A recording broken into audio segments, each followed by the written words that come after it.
Hello, my name is Angelica Morris, and I'm a senior in the Medical Anthropology Department with a certificate in Global Health and Health Policy. And today I'm presenting my summer research project entitled Caught Between the Crossfire, How Chicago's Youth Cope with COVID-19 and Gun Violence. For my summer project, I connected with a community-based organization called Good Kids Mad City, a organization based in Chicago that seeks to provide community-based responses to gun violence among youth. Good Kids Mad City started in 2018 as a response to the lack of sympathy and empathy towards Black gun violence in low-income communities. As America faced a surge in school shootings in suburban schools, everyday violence in Black communities was often ignored and rationalized in the greater public. Good Kids Mad City wanted to provide a voice for young Black youth to be leaders in their own community and not be criminalized by the media. The purpose of this project was to investigate how youth ages 18 through 21 are affected by gun violence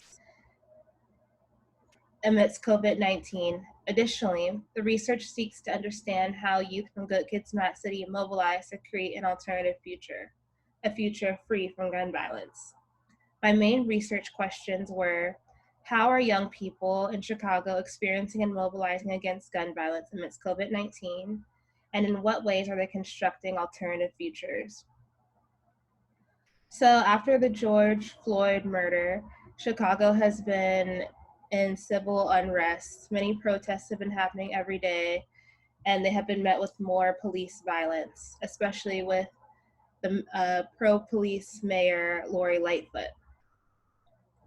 Because of this, the activists have been extremely busy. So at first, this project was meant to be a little bit more collaborative, maybe do some journaling, some artwork, create a video, but unfortunately that didn't happen because they were so involved with the needs of their community at that time. One particular incident I wanted to highlight, which I believe is emblematic of how this country treats Black women, is the case of Miracle Boyd right here. So Miracle Boyd was 18 years old. She's at a protest,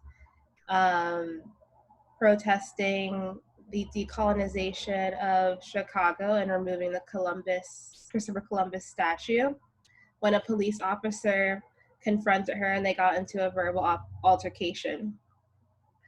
The police officer then punched her until, as you can see, her front teeth were knocked out, and brutalized her, grabbing her by her hair and slamming her on the concrete.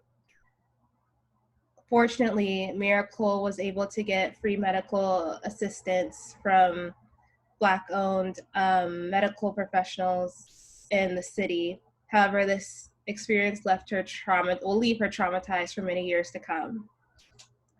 I think this situation is emblematic of how America treats Black women in general.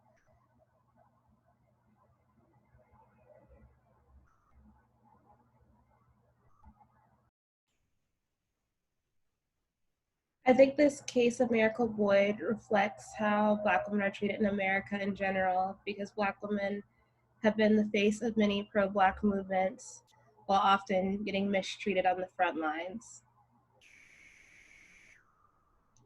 Some of the themes discussed that came up in our conversations were healing, abolition, and resistance.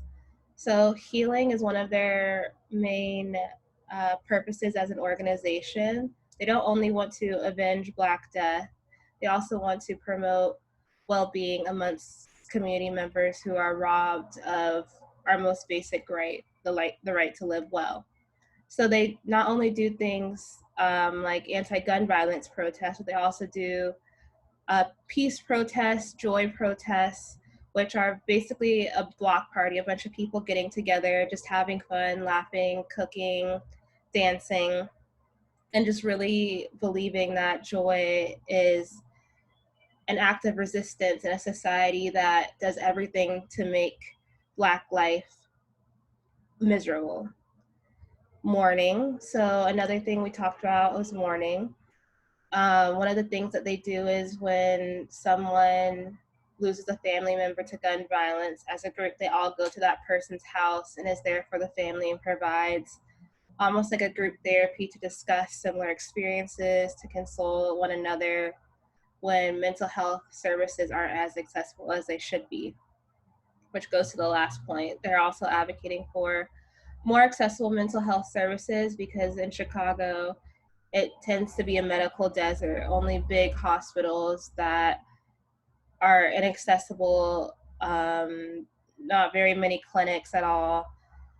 And so community-based members have to do the work of being community health workers. Mutual aid. So they look at mutual aid as a form of radical community care, a political responsibility that differs from charity because it's a way of surviving when the government and society refuses to meet the needs of the most vulnerable. It's anti-capitalist in practice and seeks to support one another's most basic right to live. Abolition.